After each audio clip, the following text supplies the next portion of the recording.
malignancy hidden in the body.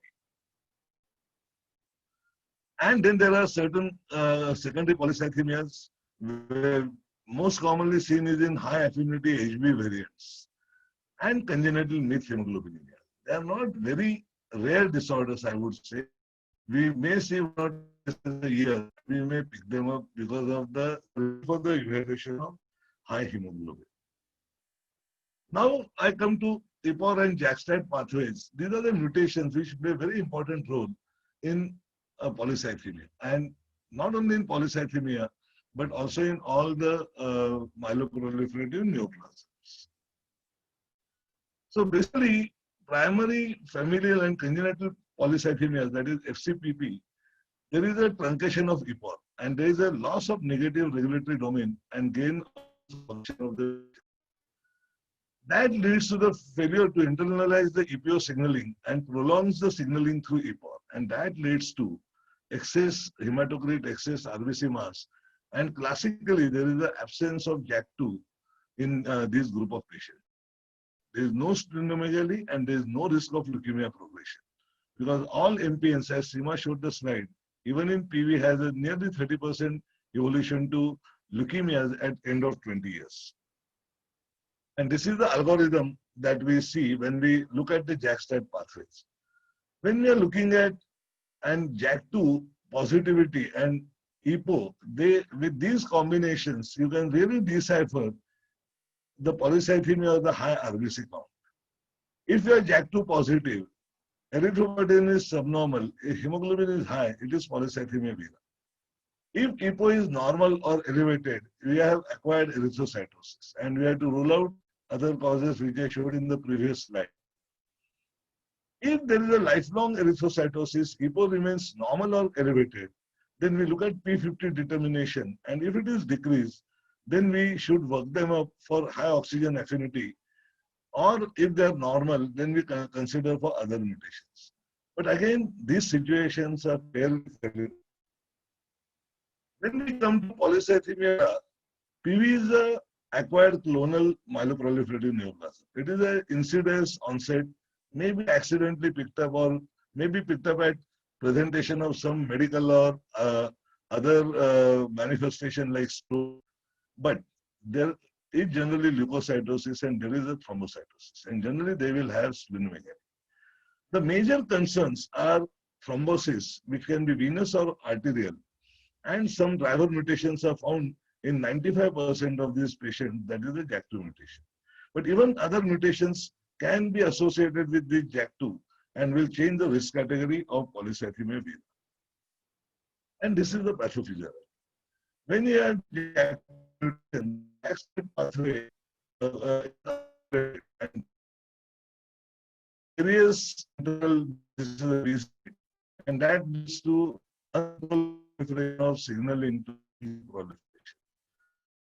To the area where we can use JAK2 inhibitors.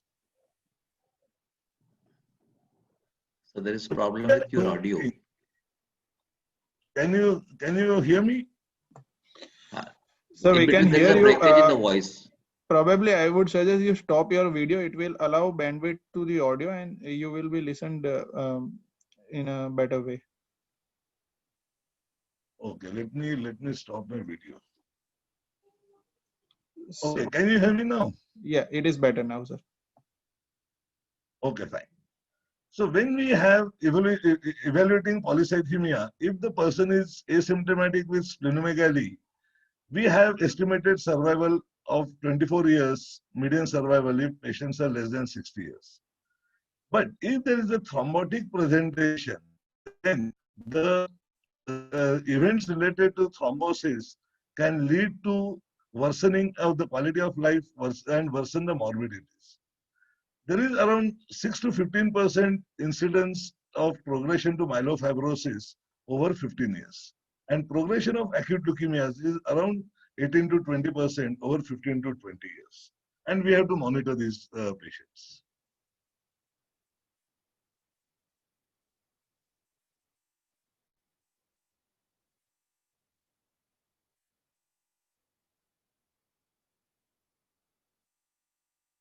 Also, it is very important to find out what is the JAK2 allelic burden.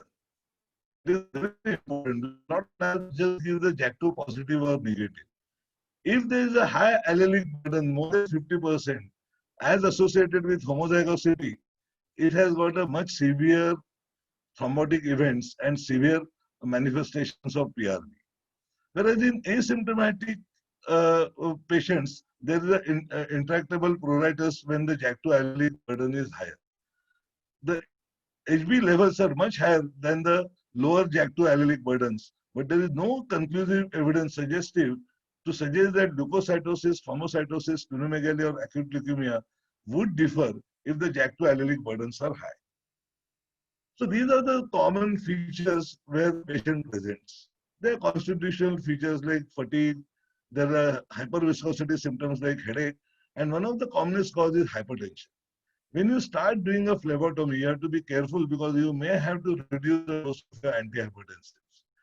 Splenomegaly, pruritus, and most worrying complication or presenting signs would be a neurovascular event or a cardiovascular event.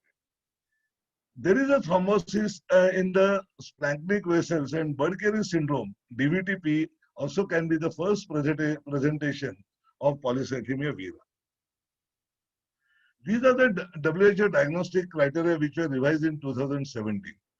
And these are the major criteria, and there is a minor criteria. Minor criteria is only one, that is the subnormal serum erythropoietin level. So if you fulfill any of the two criteria and you have a thrombotic event, that is one of the worst situations, because thrombosis is one of the worst manifestations, because these patients are young patients and you have to support them for a longer time. Also, cytogenetics is associated with poor prognosis. If you have additional cytogenetic anomaly, which can be seen in up to 20% of the patients, the thrombotic events may be higher. The data is not very conclusive, but some of these abnormal carotides do behave much aggressively. Trisomy 8, 9, and deletion 20q being the most frequent and adversely affected overall and transformation-free survival. And as Seema also showed, that with the advent of NGS, that these new mutations are also can be tested, and we do routinely test them if the behavior of these patients is much more aggressive. Because with these other genetic alterations, especially SXL1 and SRSF2, the progression to leukemias is much faster, and these patients do need very regular monitoring with normal hemogram and review of the PVs. This stratification done simply on the age and cardiovascular risk factors. If you are low or intermediate risk, then there is a much longer survival. But in high-risk fellows, even if you are younger, the risk of thrombosis and or with the history of thrombosis, the quality of life and duration of good quality life is definitely affected. So basically, when we are talking about treatment, we are talking of three things. Basically, to reduce the risk of thrombosis by maintaining hematocrit below 45. When we were medical students or postgraduate students, this hematocrit cutoff was 50%. But over a period of time, when the data was collected, it has been found that it is prudent to maintain your hematocrit below 45 to prevent thrombotic events. Also to reduce PV symptom burden and to prevent the progression to myelofibrosis or AML. So majority of this we start with phlebotomy and low dose aspirin. Anticoagulation is used if there is a venous involvement. You may require aspirin or antiplatelet drugs for arterial event, and you may require oral anticoagulation for venous event. And then we have these drugs, hydroxyurea, interferon alpha, ruxolitinib, anagrelide, and their small patients may end up with allogeneic stem cell transplant if they evolve into leukemia or a severe myelofibrosis. Because at the fibrotic end, there will be severe pancytopenia in a patient who had started as high hemoglobin and high RBC count. So basically, when we are treating a low-risk fellow, we just do phlebotomy and aspirin once a day.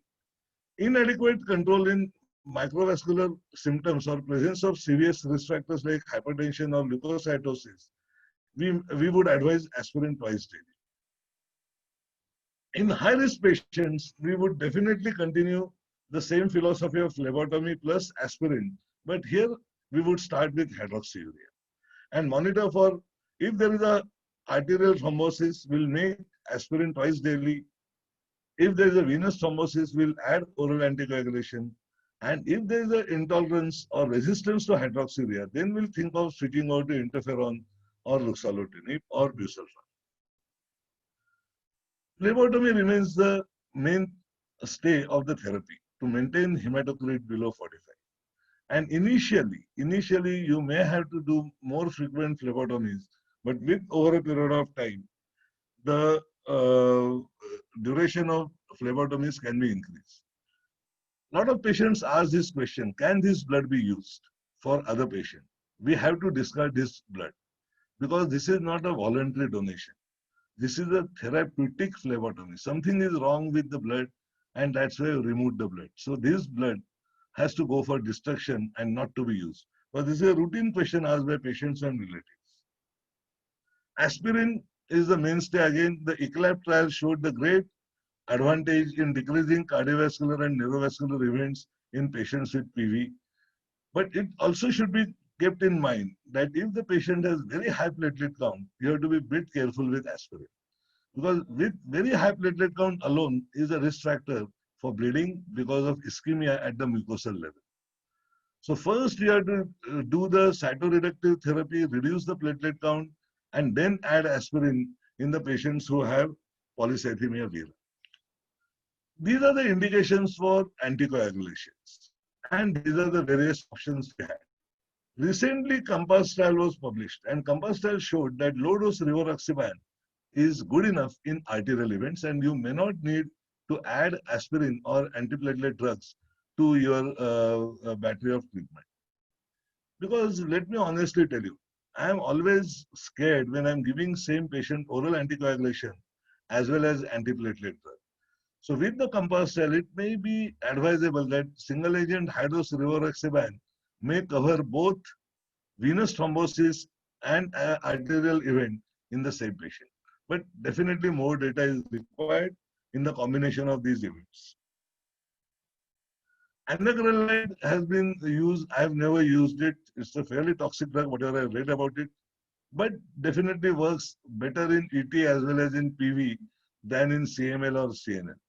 But erythromelalgia and thrombocytosis refractory to hydroxyurea interferon may become an indication to use anagrelide. Hydroxyurea is the simplest of the medicine.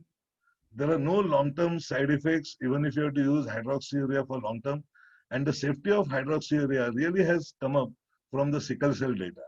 All sickle homozygote patients are put on hydroxyurea. These patients are young, they are living longer. And even at the end of 20 years, there is no great data that they have developed second malignancy or leukemia transformation. But already you have an MPN. If you use hydroxyurea, will that increase the risk of transformation to acute leukemia was a worrying question.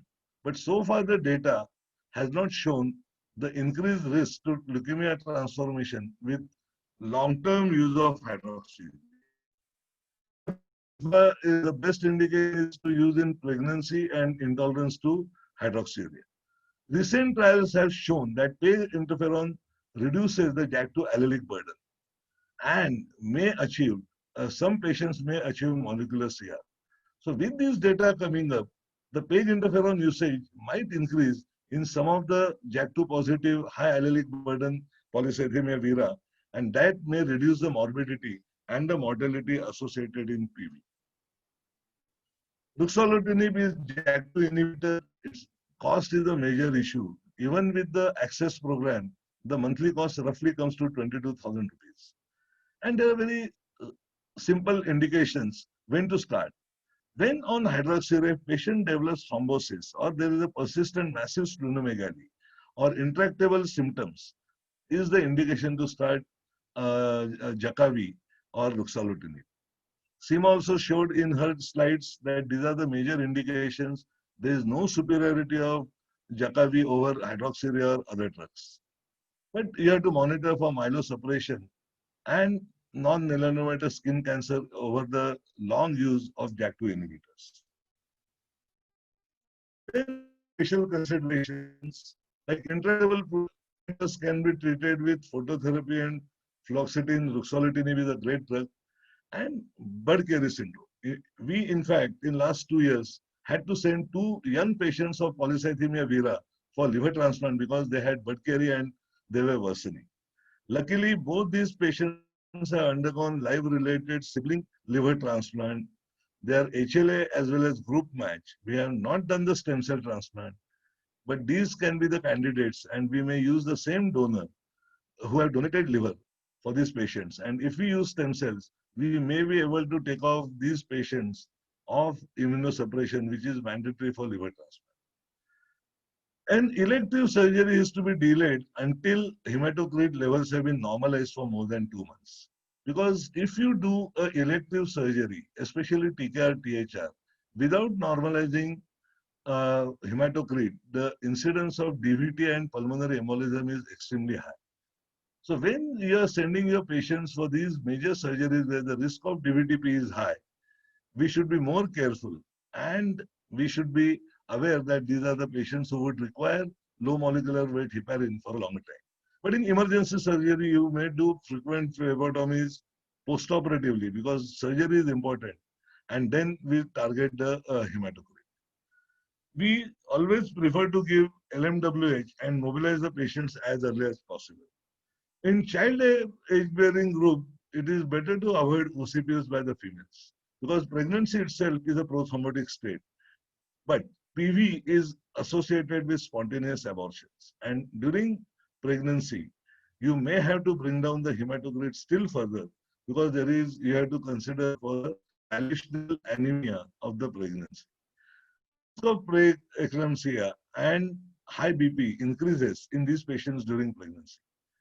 There is a gradual normalization of HCT that can be done by plasma expanders, and high estrogen dose can suppress the erythropoiesis.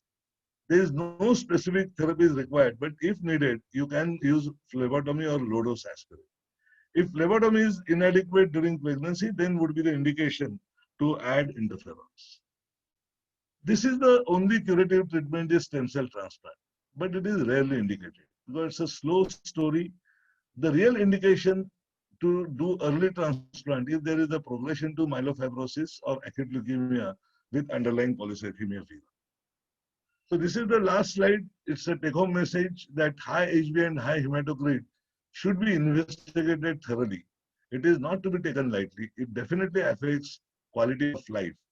And a lot of constant psychological support is needed for these patients because they carry in the mind that they're suffering from a neoplastic disorder. It is a neoplastic disorder. It can affect the quality of life. And with that, I would say thank you to you all. Thanks to my residents, Dr. Nisarg and Abhijit, who helped me to compile these slides and make my job easy. I'll be very happy to take any questions. Thank you, Seema. Thank you very much, sir, for an excellent comprehensive presentation and giving all the tips and including remarks. Now we would like to take a few questions. One is from KU Racharya. When do you start this patient on aspirin case 1? I don't know whom he's asking. Whether it's Must be Seema because I didn't show any cases. Yeah. So. Okay, yes, must be Seema, right? Yeah. Case 1 was, I think it was a ovarian tumor, silent ovarian tumor, and develop thrombocytosis. So I usually don't give aspirin for this patient unless they have additional risk factor for thrombosis or cardiovascular risk factors. Seema, second question is there an entity called paraneoplastic thrombocytosis? Yes, that entity was coined for such kind of patient where the malignancy is associated with increased platelet because of the cytokine release phenomenon. It's not a direct action on bone marrow, but it is through the cytokines like IL-6 rise, which indirectly then stimulates TPO, and there is a rise in the platelet count. So this term was coined based on the metastatic cancer resulting into thrombocytosis. Okay. And one more question from Dr. Manoj Kahar. Is there in case of persistent thrombocytosis with most causes of reactive thrombocytosis ruled out, at what time interval you would advise JAK2 mutation? I mean to ask when to ask for mutation in high persistent thrombocytosis. So if there is a high persistent count with all the secondary causes has been ruled out, immediately JAK2 mutation should be done. And if that is negative, Yeah. and we on follow-up not getting any underlying cause as a reactive cause for thrombocytosis, then this JAK2 mutation can be repeated after 6 months or 1 year, because many times if tumor burden is JAK2 mutation is less, burden is less, then you may not pick up early, and you can pick up after 1 year or 6 months such patients, especially when reactive thrombocytosis, cause of reactive thrombocytosis has not been defined in these patients. Okay. Then last question is, how do you treat painful leg ulcers as a side effect of hydroxyurea, where hydroxyurea can be reduced due to thrombosis? So usually this complication has been mentioned in the books regarding painful leg ulcers, but surprisingly we have never come across such kind of complication even in our sickle patients who are on hydroxyurea for a long time. But if any patient develops a ulcer on hydroxyurea, you have no choice but to stop that drug, and you think about the other cytoreduction therapies for such patients. Okay, I think now we have taken care of all the questions. So any concluding remarks from any of the panelists, Dr. Shashi Apte and Dr. Seema? As I said in opening of my lecture, that more the better is not true in human beings. Right. We should not be happy if the hemoglobin is rising. If you're thalassemia minor, you're maintaining your hemoglobin at 10 grams throughout the life, and suddenly your hemoglobin is 15 grams, then you are harboring probably PV. So as a regular follow-up and regular assessment is very important. It's not the value. Right. Because recently we had a 40-year-old gentleman who was a known thalassemia minor because he was our own patient. 15 years back they had come. Now he has presented with 14.8 hemoglobin. When we did a workup, he's JAK2 positive, CALR positive. He's behaving like a PV now. Right. Okay, then let us conclude this. I would like to thank all the participants for registering and participating, and the faculty members as well for proposing a formal vote of thanks and a special vote of thanks. Let me invite Dr. Ritesh Shah. Over to you, Ritesh.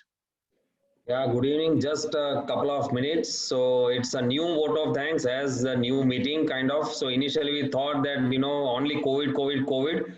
So maybe COVID में saturation आता है. It's not business, but दिमाग में थोड़ी. So वो चलता रहना चाहिए. So we thought that, market में सबसे बड़ा जोखिम है, जोखिम ना लेने में, So let us take that risk, because risk है, तो इश्क है. Now all of us, this is kind of a national dialogue. And when we were thinking of pre-conference discussion and theme, though it was on the webinar platform, so best is, how is the Josh? High, sir. So high hemoglobin, high platelet, and high WBC, everything was covered very nicely by eminent faculties. And nice question answer session also. So this was the theme for this thing. And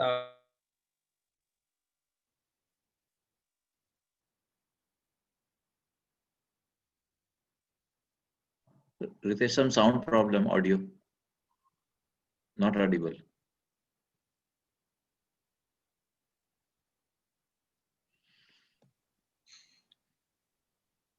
So probably some internet issue. He will be reconnecting soon. Interrupt you, Aisha. Kintan, can you call him and ask whether he can correct it? Yes.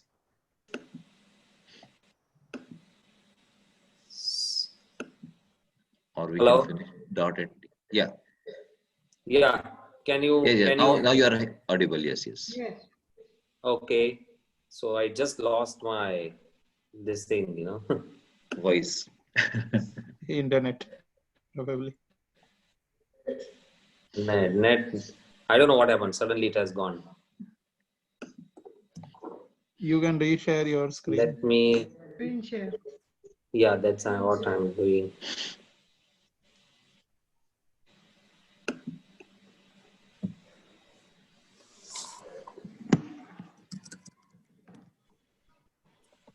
So I think I'm not able to do it.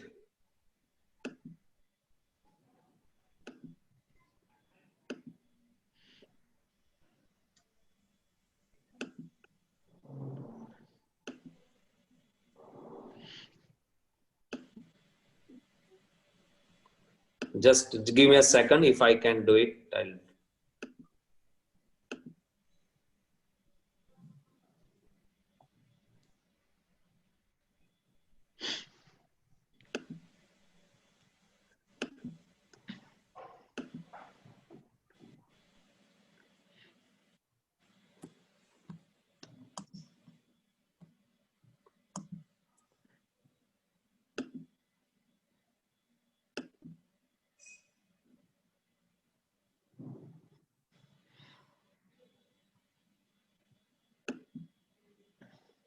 Can you see it? No. No.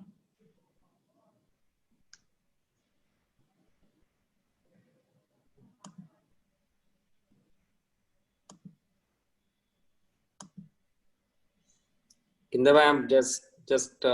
I think you can just propose like that. Yeah. Yeah, that's fine. Yeah. So thanks everyone for this is kind of a new normal. Let's hope that we don't see this kind of meeting day in and day out. All of us are eager to join and meet face to face, and not only kind of just meet online. We cannot shake hands. We cannot see each one's body language. So that's the biggest issue. Ritesh, you are logged in from two things. It is echoing. Just disconnect from one. Double login. Okay. So probably that was the reason you were unable to share. No, I had just kept it at standby. Okay.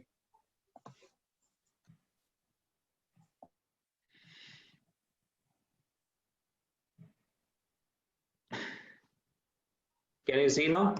Yes. Yes, we are visible. Okay, Slide. so let me finish it because I already taken my time. So this was the kind of would be the venue. Now it is like lots of online platform is also available.